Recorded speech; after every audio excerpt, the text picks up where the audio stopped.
Assalamualaikum warahmatullahi wabarakatuh. Innal hamdalillah nahmaduhu wa nasta'inuhu wa nastaghfir wa na'udzu billahi min syururi anfusina wa min sayyiati a'malina. May yahdihillahu fala mudhillalah wa may yudlil fala hadiyalah. Asyhadu an la ilaha illallah wahdahu la syarikalah wa asyhadu anna Muhammadan abduhu wa rasuluh khataman nabi wala nabiyya ba'da. Amma ba'd.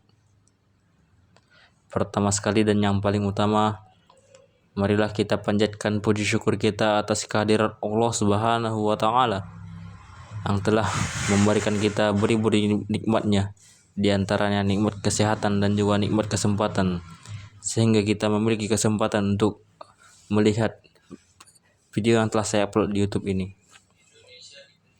Salawat dan salam kita hadiahkan kepada Nabi kita, Nabi tercinta Nabi Muhammad Shallallahu Alaihi Wasallam. Allahumma salli wa sallim wa barik alaih, yang telah membawa kita dari zaman jahiliyah menuju zaman Islamiyah yang penuh dengan ilmu pengetahuan ini. Yang saya hormati dosen pengampu mata kuliah Sains dan Teknologi Lingkungan, yakni Ibu Rini Halilah Nasution, dan juga yang saya banggakan teman-teman saya sekalian yang telah mengambil mata kuliah ini. Pada kesempatan kali ini, saya akan mempresentasikan tentang masalah lingkungan hidup di Indonesia dan teknologi. Indonesia adalah negara yang sangat kaya akan sumber daya alam. Kita memiliki hutan tropis yang luas, lautan yang kaya, dan sumber daya energi terbarukan yang melimpah. Namun, kita juga menghadapi tantangan besar dalam menjaga kelestarian lingkungan ini. Dalam presentasi ini, saya akan membahas beberapa masalah lingkungan utama di Indonesia, seperti deforestasi, polusi udara, pencemaran air, dan sampah plastik.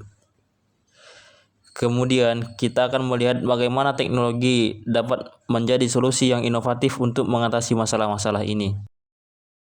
Baik, adapun yang pertama itu deforestasi hutan tropis. Saya akan memulai dengan deforestasi hutan tropis.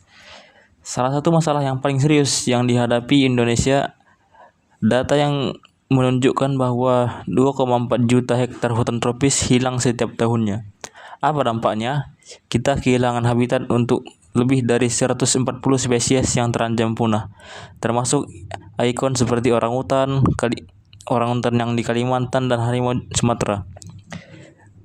Kehilangan habitat ini juga berdampak langsung pada keanekaragaman hayati yang kita miliki. Deforestasi juga menyumbang hingga 8% dari total emisi gas rumah kaca global. Hal ini mempercepat perubahan iklim yang berdampak pada suhu global, pola cuaca ekstrim, dan kenaikan permukaan laut. Apa yang bisa kita lakukan? Nah, disinilah teknologi berperan penting dengan memanfaatkan drone beresolusi tinggi dan satelit. Kita dapat memantau perubahan hutan secara real time. Teknologi ini memungkinkan kita mendeteksi aktivitas ilegal seperti pembakaran liar, sehingga tindakan preventif dapat kita lakukan. Sebagai contoh, pemerintah menggunakan platform sebagai Global Forest Watch yang memadukan data satelit dengan kecerdasan buatan atau AI, yang bisa kita sebut AI kan, untuk memantau aktivitas deforestasi. Hal ini membantu dalam pengambilan keputusan yang lebih cepat dan tepat. Selanjutnya, masalah yang ada di Indonesia, polusi udara di perkantoran. Nah, ini ancaman yang tidak terlihat ini namanya. Baik, mari kita bahas polusi udara. Sebuah ancaman yang sering tidak terlihat, tetapi sangat berbahaya. Jakarta, ibu kota kita, tercatat sebagai salah satu kota dengan kualitas udara terburuk di dunia. Adapun dampak polusi udara, yang pertama itu kesehatan. Dampak buruk terkait polusi udara. Yang pertama itu ada kesehatan. Sebanyak 72% penduduk Indonesia terpapar polusi udara berbahaya yang menyebabkan penyakit pernapasan seperti asma, bronkitis, dan bahkan kanker paru-paru. Selanjutnya itu, setiap tahun Polusi udara yang menyebabkan 15.000 kematian dini. Itu dikarenakan polusi udara saja setiap tahunnya. Itu dampak buruk dari kesehatan. Dampak buruk dari polusi udara terkait kesehatan. Baik, yang kedua terkait ekonomi, yakni biaya perawatan kesehatan akibat polusi udara mencapai triliunan rupiah setiap tahunnya. Setiap tahunnya itu mencapai triliunan rupiah. Itu termasuk dampak buruk polusi udara terkait ekonomi. Baik, adapun solusinya di bidang teknologi, yakni pemantauan kualitas udara dengan sensor IoT. Kota-kota besar di negara maju menggunakan sensor cerdas untuk memantau tingkat polusi secara real time. Teknologi serupa bisa diterapkan di Indonesia untuk membantu pemerintah dalam merancang kebijakan berbasis data seperti pembatasan kendaraan atau pengolahan zona rendah emisi. Adapun masalah yang selanjutnya yakni pencemaran sungai dan laut. Sungai di Indonesia sebanyak 80% itu sudah tercemar berat. Penyebabnya itu bervariasi macam-macam, mulai dari limbah domestik hingga limbah industri. Padahal sungai adalah sumber utama air bersih bagi masyarakat. Indonesia menghasilkan 1,2 juta ton sampah plastik yang mencemari lautan setiap tahunnya. Jika tidak ditangani, pada tahun 2050 diperkirakan jumlah plastik di laut bisa lebih banyak daripada ikan. Dan juga bisa jadi ikan itu sudah tidak ada lagi di laut jika sudah sampah menguasai di laut-laut itu. Adapun dampaknya terkait ekosistem, yang pertama itu ekosistem laut, plastik yang terurai menjadi mikroplastik masuk ke rantai makanan yang pada akhirnya juga masuk ke tubuh manusia. Jadi itu bertahap dia. Kalau semisalnya plastik itu masuk ke laut, pasti juga ujung-ujungnya masuk ke tubuh manusia yang akan mengakibatkan ya berbagai macam penyakit lah. Yang kedua itu dampaknya terkait ekosistem perikanan. Kerugian di sektor perikanan mencapai 60 triliun rupiah per tahun akibat pencemaran ini. Begitu banyaknya kerugian yang diakibatkan polusi laut ini.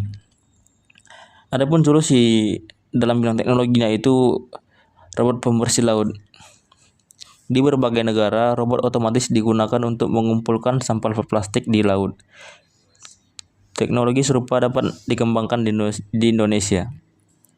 Yang kedua itu solusi untuk pencemaran laut ini yakni ekonomi sirkular dan blockchain. Blockchain digunakan untuk melacak proses daur ulang plastik sehingga meningkatkan transparansi dan efisiensi pengolahan limbah. Selanjutnya itu teknologi pemantauan lingkungan. Nah, yang pertama itu ada drone beresolusi tinggi. Nah, di sini drone kita harus memerlukan drone yang dapat memberikan data akurat tentang area yang rusak. Selanjutnya itu satelit. Satelit itu memantau perubahan hutan secara real time, membantu pemerintah untuk mencegah aktivitas ilegal. Contohnya program satelit 8 untuk memonitor hutan Indonesia. Kamera AI atau Artificial Intelligence. Kamera ini berbasis AI yang dapat mendeteksi kebakaran hutan sejak dini, sehingga meminimalkan kerusakan. Hubungan bahwa teknologi ini adalah investasi penting untuk perlindungan lingkungan. Selanjutnya ada energi terbarukan, yaitu yang pertama potensi surya. Indonesia memiliki potensi energi surya sebesar 207,8 GW, tetapi pemanfaatannya masih sangat rendah. Yang kedua ada panas bumi. Terdapat 12 lokasi pembangkit panas bumi di Indonesia, menjadikannya sumber energi bersih yang berkelanjutan. Yang ketiga, target nasional. Indonesia menargetkan 23% energi bersih di tahun 2025, tahunnya sekarang ini. Yang terakhir itu ajakan. Dorong audiens untuk mendukung transisi energi terbarukan, misalnya dengan menggunakan panel surya di rumah. Selanjutnya sampah plastik. Indonesia menghasilkan 3,2 juta ton sampah plastik setiap tahunnya. Jumlah ini sangatlah besar, bukan sedikit. Dan sayangnya, hanya sekitar 30% yang dikelola dengan baik. Artinya, sebagian besar sampah plastik berakhir di tempat pembuangan air, sungai, atau lautan. Jadi, terbuang tidak teratur gitu. Sampah plastik memiliki dampak buruk yang serius. Di lingkungan laut, plastik tidak hanya mencemari air, tetapi juga berbahaya bagi satwa laut. Penyu, paus, dan burung laut seringkali memakan plastik karena mereka mengira itu adalah makanan.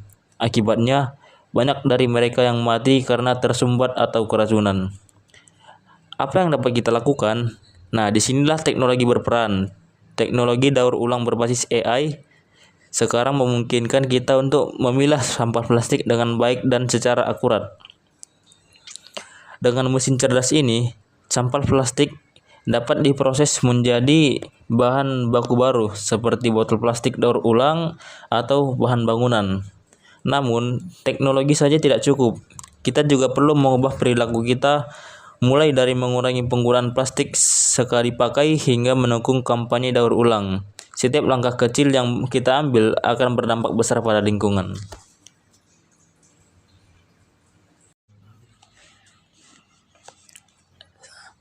Kita lanjut, sistem daur ulang cerdas. Sistem daur ulang cerdas adalah salah satu solusi teknologi yang dapat mengatasi masalah limbah secara lebih efisien. Sistem ini menggabungkan berbagai teknologi modern untuk memastikan bahwa limbah dikelola dengan cara yang ramah lingkungan. Salah satu komponen utama adalah teknologi pemilahan otomatis. Mesin ini menggunakan sensor canggih untuk mengenali dan memisahkan berbagai jenis sampah seperti plastik, logam, kaca, dan organik. Dengan cara ini, proses daur ulang menjadi lebih cepat dan efisien.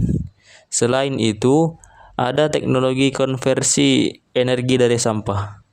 Melalui proses seperti waste to energy, limbah yang tidak dapat didaur ulang diubah menjadi energi listrik. Ini tidak hanya mengurangi jumlah sampah yang dibuang, tetapi juga memberikan manfaat tambahan berupa energi terbarukan. Yang menarik, teknologi blockchain kini digunakan dalam sistem daur ulang. Blockchain mencatat setiap tahap proses daur ulang secara transparan. Ini memastikan bahwa limbah benar-benar didaur ulang dan tidak dibuang sembarangan. Akhirnya, sistem ini mendukung ekosistem sirkuler, di mana limbah diubah menjadi sumber daya baru, menciptakan efisiensi dan mengurangi kebutuhan akan bahan mentah. Dengan mengadopsi sistem ini, kita tidak hanya mengurangi limbah, tetapi juga menciptakan peluang ekonomi baru.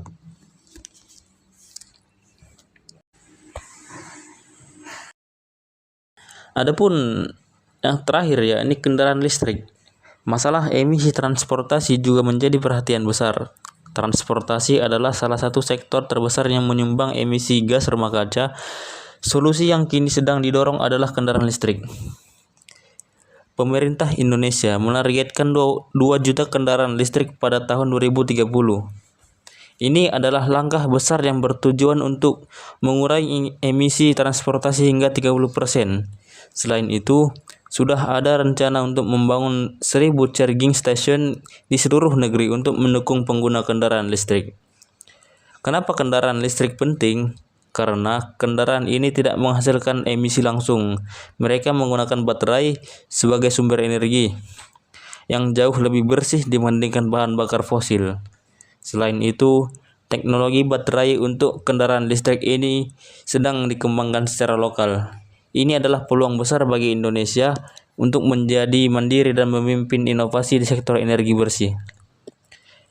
Pemerintah juga memberikan insentif untuk mendorong masyarakat beralih ke kendaraan listrik. Misalnya, potongan harga untuk pembelian kendaraan listrik dan pembebasan pajak tertentu. Jadi, dengan mendukung kendaraan listrik, kita tidak hanya mengurangi emisi, tetapi juga mendorong pertumbuhan teknologi lokal dan menciptakan lingkungan yang lebih sehat. Sebagai penutup, Mari kita rangkum apa yang telah kita bahas hari ini. Yang pertama, kita menghadapi masalah lingkungan yang serius di Indonesia, termasuk deforestasi, polusi udara, pencemaran air, dan juga sampah plastik. Kedua, teknologi adalah solusi strategis untuk mengatasi masalah ini. Teknologi seperti drone, satelit, energi terbarukan, sistem daur ulang cerdas, dan kendaraan listrik dapat membantu melindungi lingkungan kita dan menciptakan masa depan yang lebih berkelanjutan. Namun, teknologi saja tidak cukup. Kita membutuhkan kolaborasi dari semua pihak, termasuk pemerintah, masyarakat, sektor swasta, dan akademisi. Dengan bekerja sama, kita bisa menciptakan perubahan nyata.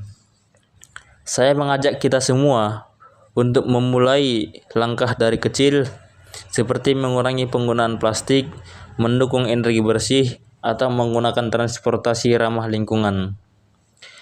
Mari kita jaga Indonesia, rumah kita, demi generasi mendatang. Terima kasih atas perhatian semua.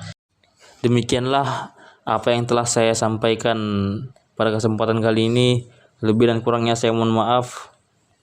Apabila ada kata-kata yang salah yang keluar dari mulut saya mohon maaf sebesar-besarnya. Kepada Allah saya mohon ampun. Billahi fisabilil haq fastabilul khairat. Wassalamualaikum warahmatullahi wabarakatuh. Walhamdulillahirabbil alamin.